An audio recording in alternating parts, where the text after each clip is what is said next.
Among her many other milestones achieved, Queen Elizabeth II has finally gone platinum. She became Queen of the United Kingdom and the Commonwealth 70 years ago, on February 6, 1952, a historic day that came much too soon for the then 25-year-old mother of two, though her earlier-than-desired ascension set the course for the first-ever Platinum Jubilee for a British monarch, to be celebrated the day before the official anniversary of the start of her reign. The Queen sliced into a celebratory cake during a reception Saturday at Sandringham, Hussein, Norfolk, with a guest telling the BBC that the 95-year-old was in sparkling form. 70 years on the throne shows the Queen has been a moving example to absolutely everyone in all walks of life. Yvonne Brown, Vice President of the Sandringham Women's Institute, of which the Queen has been president since 2003 and a member since 1943, said, "She's been a constant, compassionate and stoic.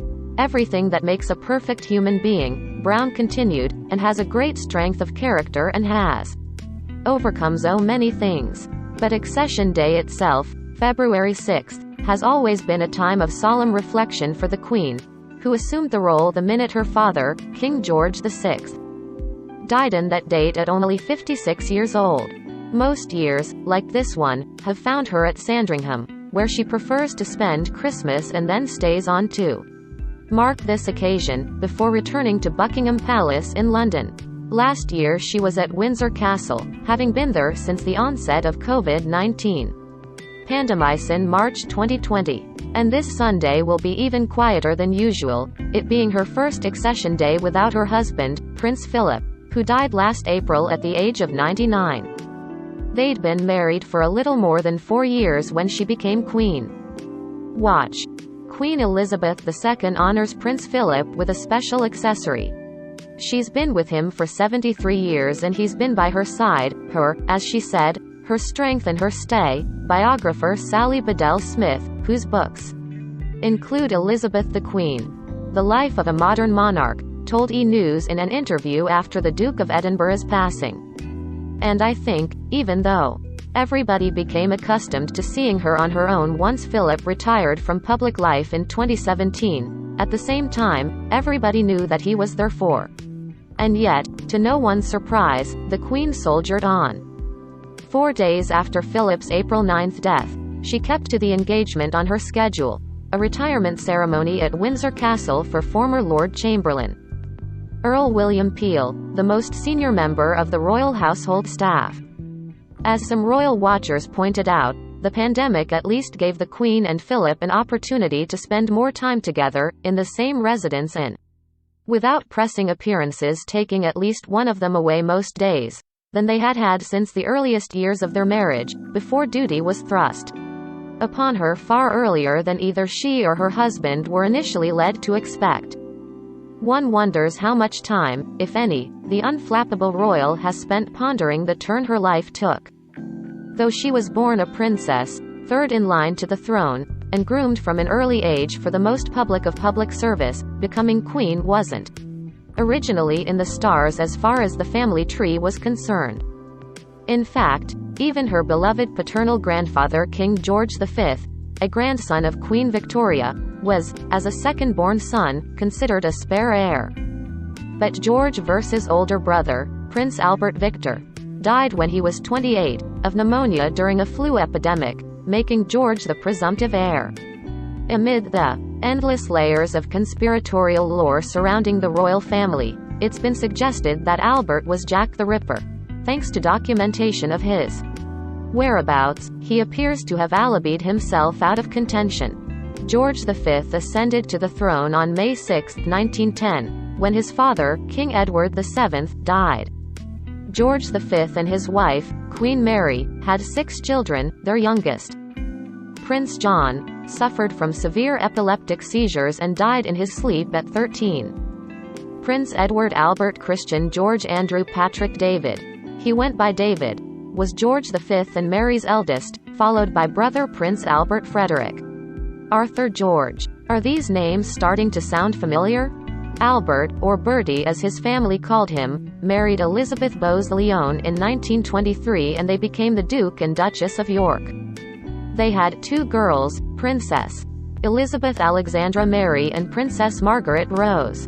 But David remained a bachelor, cycling through, and sticking with, various affairs, including a 16-year relationship with the very married Frieda Dudley Ward.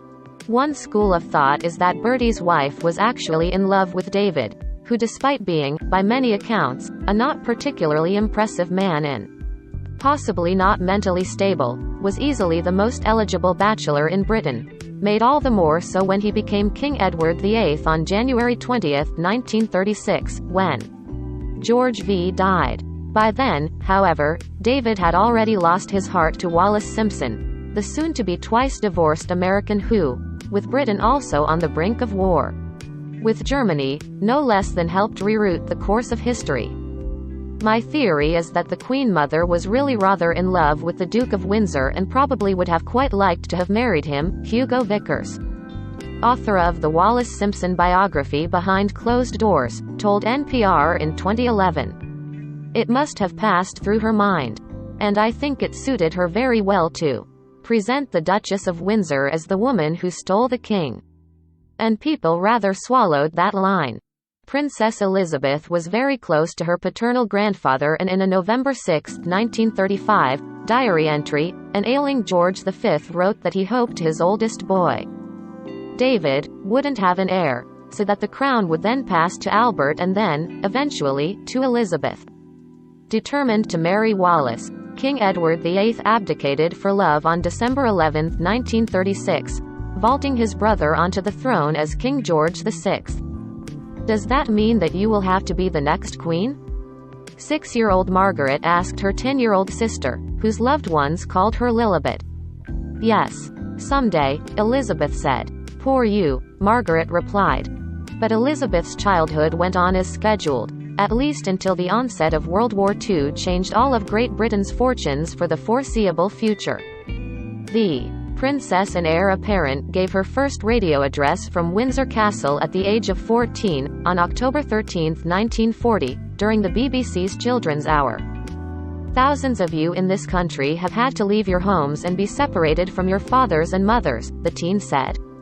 My sister Margaret Rose and I feel so much for you, as we know from experience what it means to be away from those we love most of all. To you, living in new surroundings, we send a message of true sympathy, and at the same time we would like to thank the kind people who have welcomed you to their homes in the country. At 16 she joined the women's branch of the British Army, the Auxiliary Territorial Service, and became 2nd Lieutenant Elizabeth Windsor, vehicle mechanic. And by then, Shahad lost her heart to a dashing naval officer, Prince Philip of Greece and Denmark, who was born on the Greek Isle of Corfu in 1921, had been tasked with entertaining a 13-year-old Elizabeth when she and her family visited the Royal Naval College at Dartmouth in 1939, Philip being one of the healthy cadets during a chickenpox and mumps epidemic coursing through the school. The princess was smitten with the 18-year-old, who like her was one of Queen Victoria's many great-great-grandchildren, and they proceeded to write each other throughout the war, during which he served on ships in the Mediterranean and Pacific theaters. In 1944, Philip's cousin King George II of Greece asked Britain's King George VI and his Queen Elizabeth if they thought Philip might be a desirable match for their daughter. Queen Mary, young Elizabeth's grandmother, had been following Philip's successful naval career and apparently thought it was a grand idea.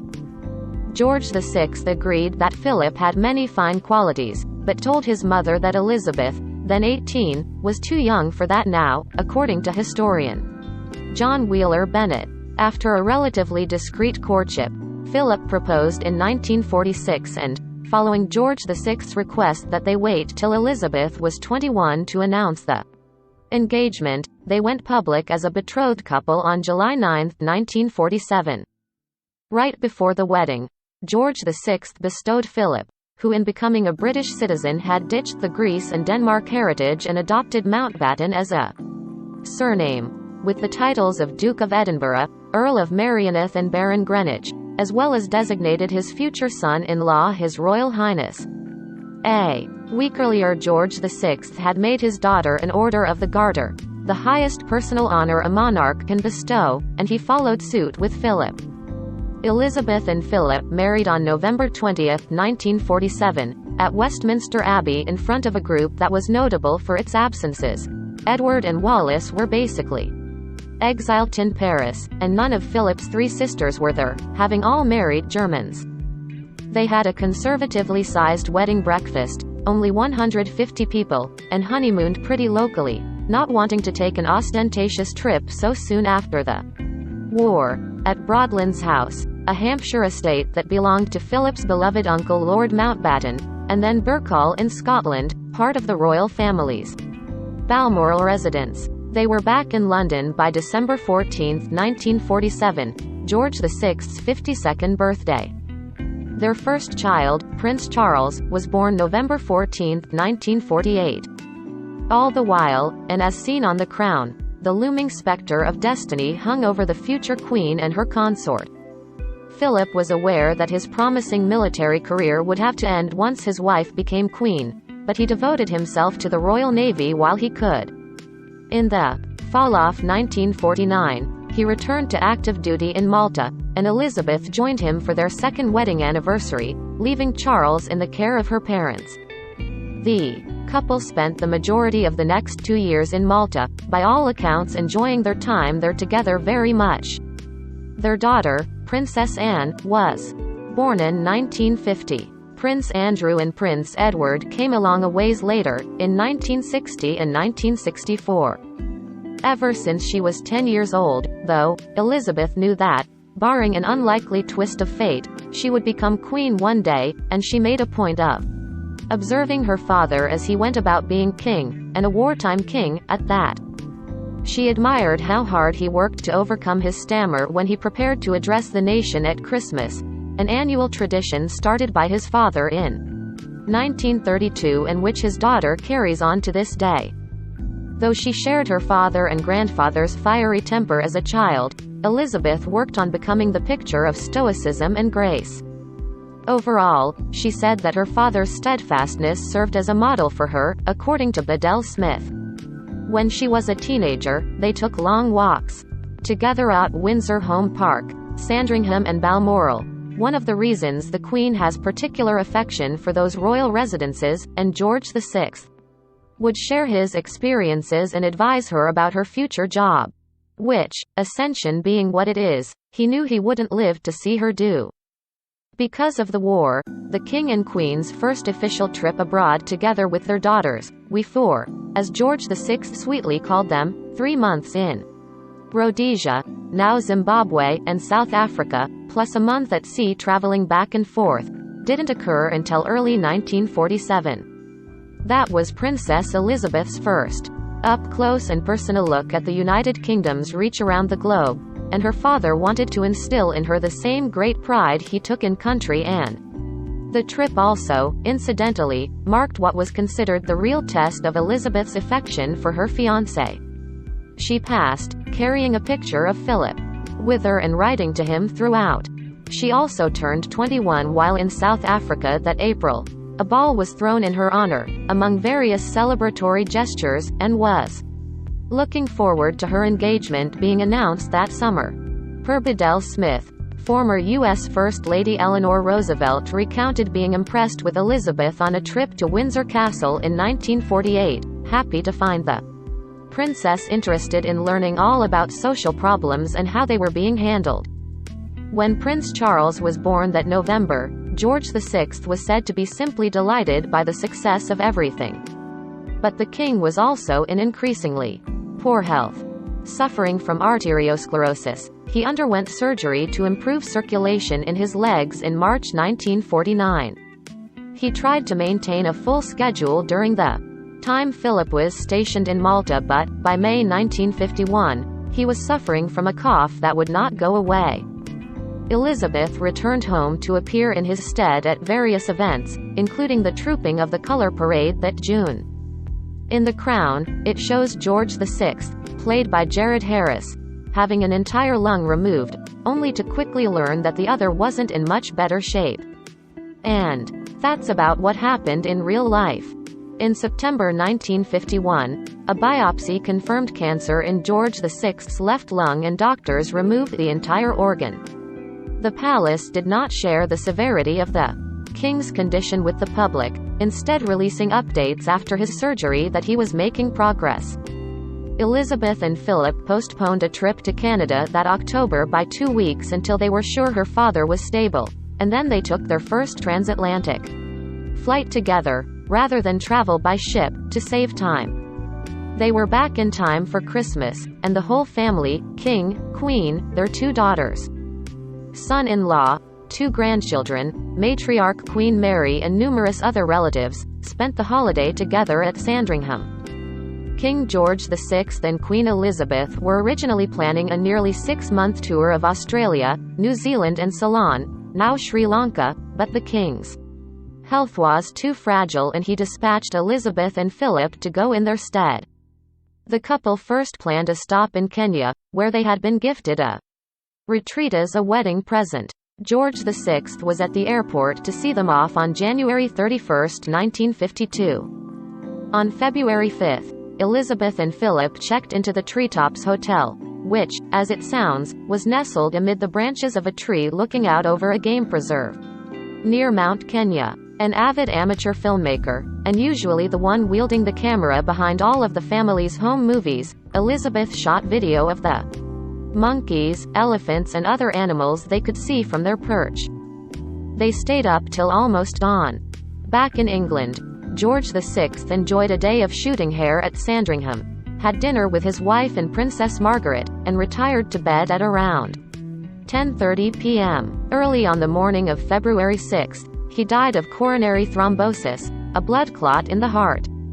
It was mid-afternoon in Kenya when Philip's private secretary, Michael Parker, took the call and promptly told Philip, who was the one to tell his wife. Their father had passed away and, at 25, she was now queen. He looked as if you dropped half the world on him, Parker later said. He took her up to the garden and they walked up and down the lawn while he talked and talked to her. She was sitting erect, fully accepting her destiny. I asked her what name she would take. My own, of course. Then they had to get ready to leave. When her lady-in-waiting Pamela Mountbatten expressed condolences, according to Bedell Smith, the Queen replied, "Oh, thank you. But I am so sorry it means that we've got to go back to England and it's upsetting everybody's plans." Prime Minister Winston Churchill was among the small delegation that was at the airport to greet her upon her return to London on February 7 following a 19-hour. She and Philip were driven back to Clarence House, where her grandmother Queen Mary is said to have kissed her hand and chided her, "Lilibet, your skirts are much too short for mourning." On February 8, at St. James's Palace, Elizabeth appeared before the Accession Council for her proclamation and religious oath, a matter of formality since she had already become queen, with all the duties that implied, as soon as her father died. "By the sudden death of my dear father I am called to assume the duties and responsibilities of sovereignty," she said in addressing the council. "My heart is too full for me to say more to you today than I shall always work as my father did throughout his reign, to advance the happiness and prosperity of my peoples, spread as they are all the world over." She would be formally crowned at her coronation on June 2, 1953, when she first publicly wore her crown and full regalia, royalty's version of a swearing-in ceremony. And that date isn't to be confused with her official birthday, which is celebrated annually on the second Saturday of June, weeks after her actual birthday, April 21. "I've seen one coronation, and been the recipient in the other, which is pretty remarkable," the Queen noted in the 2018 BBC documentary The Coronation. Talking about the 2.5-pound imperial state crown, which was made for her father's coronation in 1937. "Fortunately, my father and I have about the same sort of shaped head," she quipped. "But once you put it on, it stays. I mean, it just remains on." She wore the crown to open Parliament most years, but it was carried in on a pillow during the procession in 2021, while the royal kept her spring hat on. George VI lay in state at Westminster Hall and then was transported to St. George Chapel at Windsor for a February 15 funeral and burial. I cannot bear to think of Lilibet, so young to bear such a burden, the new Queen's mother wrote to her mother-in-law.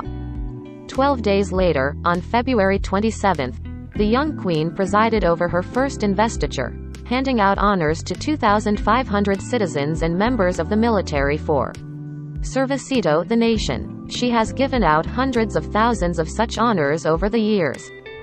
It was all very sudden, the Queen recalled that surreal week more than 40 years later. In the moment it was basically about making the best job you can. It's a question of maturing into something that one's got used to doing, and accepting the fact that here you are, and it's your fate, because I think continuity is important. Continuity has been the name of the game since, as Queen Elizabeth II, with 16th-century monarch Elizabeth I as her predecessor, while her mother, also Queen Elizabeth, became the Queen Mother, past her Ruby Jubilee, 40 years, then Golden, 50 years, then Diamond, 60 years, and then her Sapphire Jubilee. After 65 years on the throne. And now, we're going to see her moving along, doing her duty, Bedell Smith said last year of the monarch's future. She's not going to be like Queen Victoria and retreat from public view. She'll be out, and she'll do whatever is required of her. Originally published February 10, 2019, at 3 a.m. Pacific Time.